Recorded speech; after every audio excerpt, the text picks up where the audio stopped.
خبر ہے عدالتی اصلاحات سے متعلق supreme court practice and procedure bill 2023 منظور۔ قائمہ کمیٹی نے اضافی ترامیم کے ساتھ بل متفقہ طور پر منظور کر لیا۔ وفاقی وزیر قانون اعظم نذیر تارڑ نے کہا بل میں نئی ترمیم کے تحت آئینی قانونی معاملات میں بینچ کم سے کم 5 ججز پر مشتمل ہوگا۔ بل میں ترمیم کی گئی عدالتوں میں زیر التوا کیسز پر بھی اپیل کا حق حاصل ہوگا۔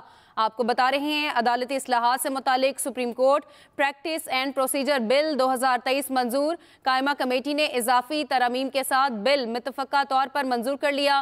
وفاقی وزیر قانون اعظم نذیر تارڑ نے کہا بل میں نئی ترمیم کے تحت آئینی قانونی معاملات میں بینچ کم سے کم 5 ججز پر مشتمل ہوگا۔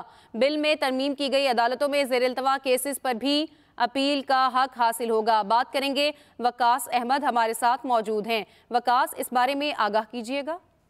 جی بالکل، دیکھیں حکومت کی جانب سے کل عدالتی اصلاحات سے متعلق اہم bill supreme court practice and procedure bill قومی اسمبلی میں پیش کیا گیا تھا، جسے قائمہ کمیٹی قانون و انصاف میں بھجوایا گیا تھا مزید غور و خوض کے لیے۔ آج چیئرمین محمود بشیر وک کی زیر صدارت قائمہ کمیٹی قانون و انصاف کا اجلاس ہوا، جس میں supreme court practice and procedure bill قائمہ کی سے متعلق جو ہے وہ پروسیجرز کو جو ہے وہ غور کیا گیا۔